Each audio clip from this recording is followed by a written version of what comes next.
Hey, happy Friday, everybody. I'm coming to you from Newport Beach, California this morning. It's great to be with you at Hollywood Breaks. And as always, I want to introduce Keith to you. And Keith, we have a special guest this morning. So why don't you take us off here? We do, and woe for you, Tim, for being in Newport Beach. I'm up here in freezing Philadelphia, Pennsylvania, so good for you, buddy. Thanks, man. Anyway, great to be with you. I'm very excited to welcome a very special guest today, a good friend of mine from my Fox days, Haran, who is the Chief Business Officer at Gearbox Software. Sean and I have known each other for quite a few years now. We met, as I said, at Fox, working in the High Potential Leadership Program. And that's sort of where we minted our friendship, and we've stayed in touch ever since then. Sean is now decamped into the beautiful land of Dallas, Texas. So he's probably a little warmer than me, but not as warm as Tim. Yeah, probably. And, you know, it's funny because Sean and I have a lot of connections even before we met at Fox. He went to college about an hour down 81 from me in Virginia. He's from New England, which we won't hold against him, and we really won't hold against him that he's actually a Patriots fan. So we'll just enjoy that all together. Although I can celebrate that now because they suck this year, so we can all be happy about that. But anyway, yeah, should we say go Buccaneers? Is this not the right time to say go Buccaneers? No, I'm a pro Tom Brady fan. I'll always be a Brady fan. Oh yeah, good for you. But I'm still a Patriot fan. So sorry. Well, like I said, we'll ignore all that. Fair. So thanks for joining us, Sean. Great to have you with us. So why don't you tell a little bit, some of our viewers a little bit about yourself, and I kind of gave a little bit of your background, but you can obviously fill in some of the finer points. Sure. Well, thanks for having me. Congratulations on your new ventures, Keith and Tim. This is really fun medium, so I appreciate getting a chance to talk. Of course. So yeah, my name is Sean. I work at Gearbox Software. Before joining Gearbox, I jumped around a bit after college, had a job at the Federal Reserve, was a consultant for a bit, and decided to get an MBA at USC, thinking that I wanted to work for like a giant conglomerate, and ended up stumbling into entertainment. Most people seek it out, and I kind of got really lucky. Ended up doing a case competition, which people do when they want to do more work, I guess, and the client was Fox, and a lot of the senior leaders at 20th Century Fox were the clients of this competition, and got a chance to meet them, and they got a chance to meet me, and they asked if I'd be interested in potentially working with them after business school. I had never considered working in entertainment, and then seriously questioned why not. You know, I'm a big fan of film and television. It's kind of a passion of mine. So had a chance to join 20th Century Fox in the home entertainment division, working in finance. Got a chance to join a high potential program. That's where Keith and I met, and a few other folks, which was a great experience. Got to work on products and brands that I held dearly as a child, be it Star Wars or James Bond or Aliens or Die Hard. So it was kind of a pinch me moment where, you know, realizing that you could pursue your passions and actually make a career out of it. After about 4 years, I got recruited to join Marvel Studios. Right around the end of phase 1, if you're a fan of Marvel, you know what I'm talking about, as heading up biz dev for everything outside of like film, television, toys, and comics.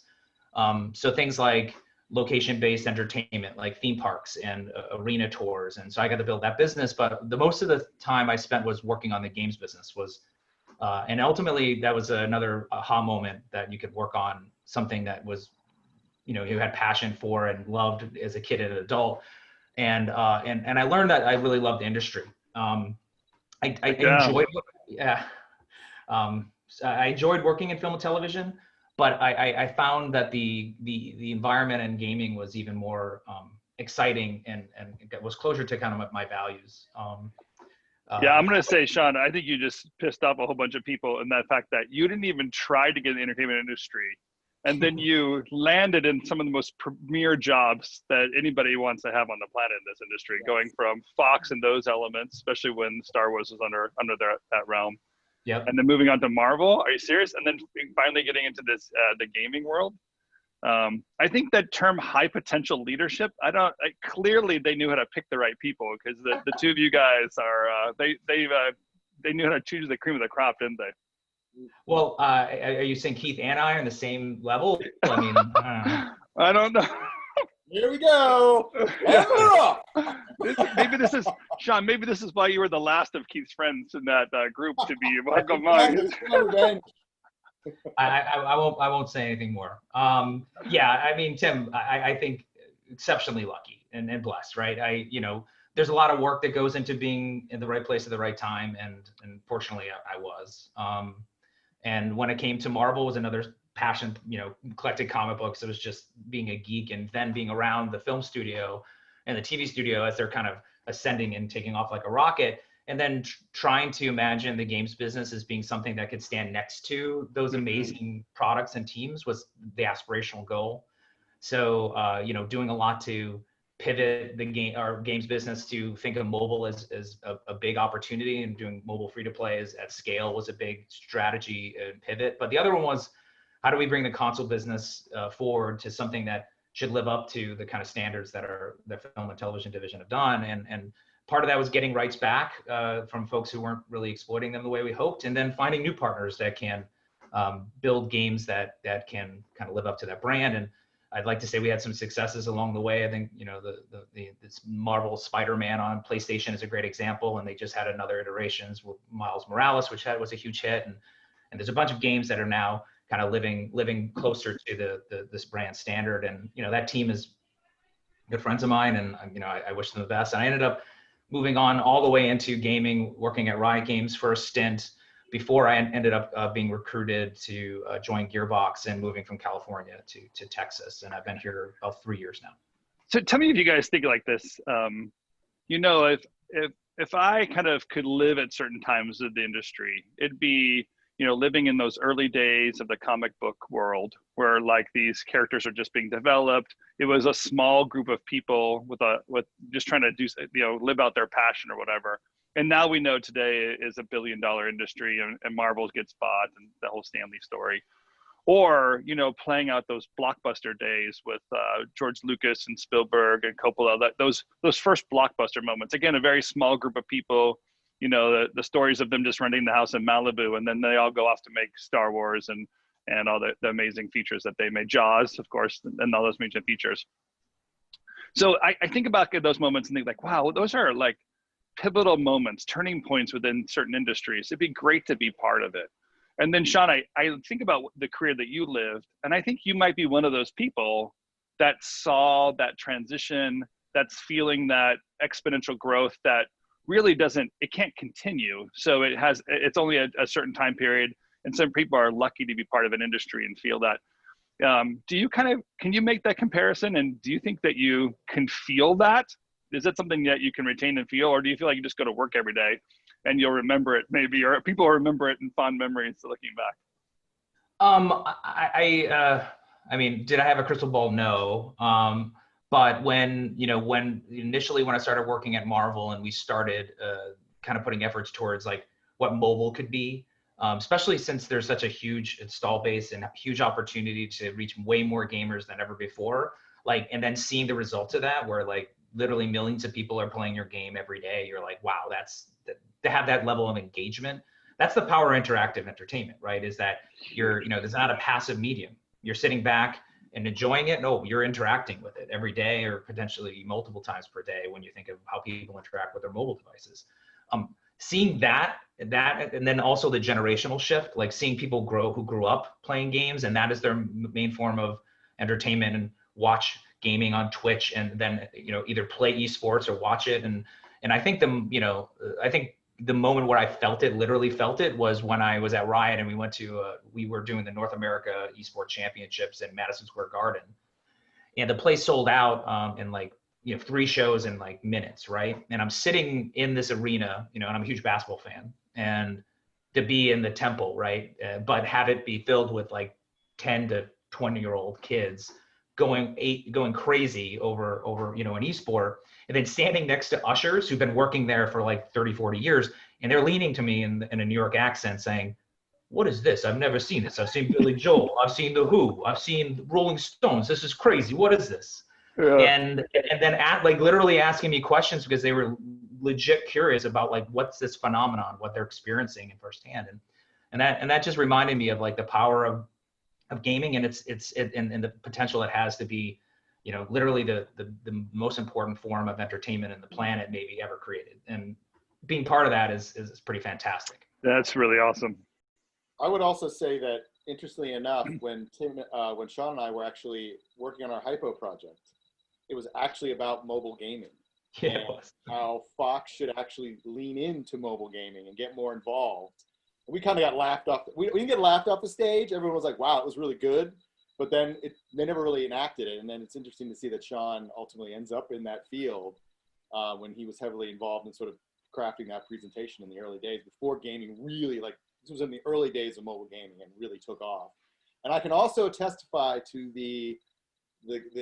when I was at Riot, I actually visited Sean at Riot, and they had the game up in the lunchroom, and and it was playing live, and when something would happen, everyone would get up and cheer, and it was just like being in that environment. It was surreal because they were all into it. Everybody was excited about it, and it was actually a really cool experience. So I can kind of testify to what your New Yorkers were feeling when they were in Madison Square Garden, because I kind of felt the same way, sort of like, wow, this is actually becoming something legit. Yeah, it's so incredible. I honestly, when I went from doing title sequences, at one point a game company came and asked me about doing title sequences for a game, and I thought to myself, well, why would I ever do that? Like, I was in the middle of feature films, and I didn't see the rise, kind of late 90s, I guess this was, to see the rise of what it was going to be.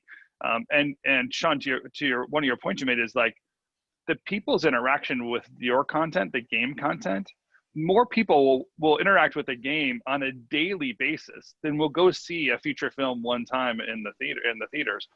That one component alone of like how entrenched that game is part of pop culture and will be part of people's nostalgic memory as they grow up and develop things. And then not just to mention the potential that's still left available in this industry. There's just so much more to do and to be part of. It's so exciting. Some of the evolution that I think so what we'd like to focus on in Hollywood Breaks is like the things that are shifting, and that shift not just being something we lament, like, we love those days and they're kind of gone, but also recognize they're huge opportunities. And clearly with some of your experience there, you're kind of feeling those opportunities. As you're thinking about the gaming industry right now, what are the larger investments you see either Gearbox making or other people making that are going to, that they're stealing this pandemic moment and are leaning in, are going to make even greater land grabs? Yeah, I think the pandemic accelerated trends that already existed, like the fact that people play games for entertainment, for socialization, for competition, for a lot of different reasons, and it just put gasoline on the fire. And I think that the industry grew over 20% during a pandemic, which is pretty crazy. And so I don't think any of really all it does is just accelerate trends. But like the things that I get most excited about is the ability to connect gaming communities together. Historically, ecosystems were, siloed, right? You're a PC player, you're a console player, or within console, you're an Xbox player or a PlayStation player. It's like, oh, I'm a mobile gamer, I'm an Android player, I'm an Apple player. But there's literally 4 billion gamers around the world. And now there's a path for those channels to be connected and games to actually be played, not only globally, but across all these platforms simultaneously. And I think, like, Fortnite's probably the most visible, obvious example, is that, it's the most popular game in the world. And I'd say it's the most powerful entertainment franchise in the world right now in terms of its power, its relevance, and what they've been able to do. And a lot of it has to do with the fact that you could play it on your phone, you could play it on your computer, you could play it on your console. So you can literally play it anytime you want at any time. And so that technology didn't really exist before, and now it does. It's called crossplay. And so I think that's going to be a trend that you're going to continue to see in games that kind of take advantage of the technology to find ways of connecting communities. Is huge. The other is naturally. Oh, sorry, you're going to jump in there. Oh no, you go. I want to hear the last thing. Sure. The other one is naturally is that more and more markets are opening up to becoming gamers, right? And you think of kind of the evolution of, like, say, China, for example, is mobile and PC was kind of the entry point for most gamers there, and free to play, like, because not, in terms of the economic, the opportunity associated with buying something for $60 or trying something for free. That's the beauty of gaming, is that it's always been on the cutting edge of not only technology and creativity, but also commerce, like business models kind of meshing together. that creates a ton of risk and scariness, but also amazing opportunity. And now you see China being bigger than North America in terms of its overall size in gaming. And now that market's opening up to even more premium experiences as consumers get older, have more disposable income. They're not looking for free-to-play games; they're looking for more premium ones too. So that evolution will take place in other places like India, and which has a massive population. So I really just think you could just ride the tailwind and be successful. But so there's just so much more to do and more gamers to find and entertain, and that's kind of Gearbox's mission at its heart. So it's pretty. That's exciting. Incredible, isn't it? Isn't it incredible? Like because there isn't any other trajectory that we see, or in the entertainment space that's that same trajectory. And most people I feel like are talking about in the preservation space or some kind of micro evolution. Even Netflix, as gigantic as that is, it really is somewhat of a series of micro evolutions. It's just a replacement for Blockbuster if you think about it. It has a very long tail conception to it, and we can consume it more regularly. I wasn't binge watching Blockbuster VHS tapes back in the day at $2 a pop or whatever it was. But the trajectory that gaming is on, and those evolutions, if you think about it as an entertainment venue, it really is the most powerful entertainment space that we're kind of experiencing today. Yeah, one of my personal theories, and I don't think I'm being revolutionary in saying this, that I think the next great gaming company, the next great entertainment company is going to be a gaming company. Like the flywheel can be a game, and everything can kind of drive from that. Will it be Gearbox or Epic or some company we've never heard of, like TBD? But it is the form of entertainment that more and more people are gravitating to as their primary one, and it has the ability to take quantum leaps and evolve because of those three things mashing together. Constantly pushes us to think about what's next. And people talk about VR and streaming and all these other emergent technologies that open up new opportunities and more gamers over time.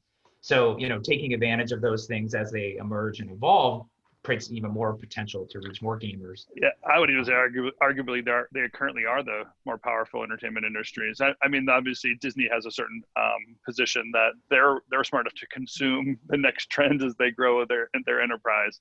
Right. But someone like Riot, they're already in almost every space, from the live entertainment space to the whole gaming space. And what's so interesting to me, and Keith, you were talking about this earlier, just how gaming and we'll say like traditional media or old media, I don't know what that would be, what we're going to start calling this thing that we grew up in anymore. Right. They're playing off each other. The games are becoming films, the films are becoming games. I mean, all this entire space is blending together. Yeah, I mean, it's interesting that Sean mentioned sort of how the pandemic sort of forced a lot of changes that were sort of already in the making. And we've talked a lot about that here on this show, but also it seems that all those changes were all in the positive, whereas with sort of the traditional media, where it be theaters or whatnot, all these changes have been viewed sort of in the negative and have done some negative damage to the traditional business as a whole, whereas obviously with gaming, it really has just grown and become this whole nother beast. And I think Sean nailed it on the head with sort of like the interactive part of it, I think is very important. The idea of just sitting in a theater for 2.5 hours and just staring at a screen is becoming almost sort of like obsolete in a lot of ways, because you can watch them, see them sitting at Netflix at home. You can pause it, you can get up, you can do what you want. So you're controlling it. You're in control. And it's very similar to a game. Like you're in control, you're participating, you control your level of involvement. And I think that's what we're seeing with a lot of the streamers. It's sort of becoming that thing. And it's interesting with the Disney aspect of it. Disney hasn't always been that successful creating their own games, but licensing, they do a little bit better with licensing, but they haven't necessarily been knocking it out of the park as far as creating their own games. But I think you're definitely right. Just own the IP. When you own Star Wars and Marvel, your game wins because you have the characters, right? Yeah. Sean, I'd be interested to know, because you are, Gearbox Software. Is there, I read some of the releases about the shows that you have coming out, Brothers in Arms and whatnot. And it said Gearbox Entertainment. So is that starting to evolve as part of like Gearbox Software? You're going to have like a separate entity that's going to start like licensing, or is there an idea that maybe eventually you'll just start making your own stuff? I mean, I think Brothers in Arms might be an example of that, but I wonder if you could just talk a little bit more about how you guys are already starting to sort of evolve into that space. Sure. You know, I think Gearbox Software is obviously the most known brand that people associate with us, and that's, you know, the teams that make our AAA games like Borderlands, etc. Yeah. But we're all entertainers at heart. Like my CEO is you know, he's a passion for entertainment, and entertaining the world is literally our mission statement, which is audacious but exciting and scary all at the same time. So we said, well, if that's going to be our mission, maybe we should imagine an umbrella brand that kind of gives us the ability to start thinking differently outside of just like interactive software. And so that's where the Gearbox Entertainment company branding came from. And since we are creators of intellectual property, we're already starting imagining how we want to bring that to different mediums. You know, we've got a vibrant licensing business, t-shirt, toys, etc. That we're pretty proud of and we're growing. But like, can our IP live in things like film and television? And you know, some of the beauty of the streaming culture is that there's way more opportunities for content to find a home, right? Before it was a handful of major studios and you had to fit within a certain model, and they would want to make it work for their audience, and the audience was always going to be a certain box that you had to play in. And now you got streamers that literally have like tons of microcosms of communities, like little niches that they're all trying to serve with different types of content, which opens the floodgates for content that they weren't looking at before. And so we're in the process of kind of tackling that in different ways. Are we ready to start making our own movies? No. I mean, I think we're humble enough to know what we're good at and what we're not. I think we're more interested in working with best in breed partners in places that we're not good at in order to imagine the best version of our IP being applied there. So in the case of like Borderlands, it's right now it's being developed by Lionsgate. Ari Arad Productions is our producers. Ari and Avi Arad are, you know, legends and taking comic books to bring in the movies, and they've been fantastic partners for us and kind of imagining what a Borderlands film would look like. And we had some pretty amazing announcements around the progress there. You know, we got a director, Eli Roth, who's fantastic. We had to spend a lot of time with him, and he gets the IP and he's super passionate about it. Cate Blanchett is the lead. I mean, can you get any better than Cate Blanchett? That's a movie star. Yeah, no doubt. There you go. And Craig Mazin wrote the script, right? And people think of Craig Mazin as like Chernobyl guy now, because that show is one of the most horrifying things you've ever seen, but it's true, right? That's probably why it's so terrible. It's amazing. And then you're like, oh wait, he wrote The Hangover too. So he has that great balance of like drama and comedy. So we've got like this dream team Voltroning up, and it's going to happen, which is pretty amazing in this environment. And then we have a couple other boats in the water where we decided to take a different approach, where we're investing in the development, right? We're working with a producer that believes in our vision, Marla Studios and JJ Baronet. You know, he's mostly known for being attached to Assassin's Creed, but he worked at Eurocom Corp, and he helped build Ubisoft's film and television division. And he's a super passionate gamer and thinks that's the next big thing when it comes to film and television. And we're working with him on a Brothers in Arms TV series, that's attached with Scott Rosenbaum, and he's been the showrunner on big shows like Queen of the South and V, and he's also worked on Chuck and Shield. So he's got a ton of credibility. We've got a fantastic script and pilot that we think is really exciting and true to the IP, but also should be great for linear streaming. And then we got a Duke Nukem live action film, you know, big bombastic. Are you serious? That's awesome. Trying to reimagine that 90s icon in today is a pretty fun challenge. Yeah, no doubt. Yeah, I mean, you know, some people like point to the fact that he's a dinosaur and a relic, but that actually creates a lot of comedy and excitement and action. And if you do it in the right way, it could be something that's super relevant today. And you only have to look to the success of Cobra Kai to realize that you can obviously reimagine a older property in today's world and make it work spectacularly.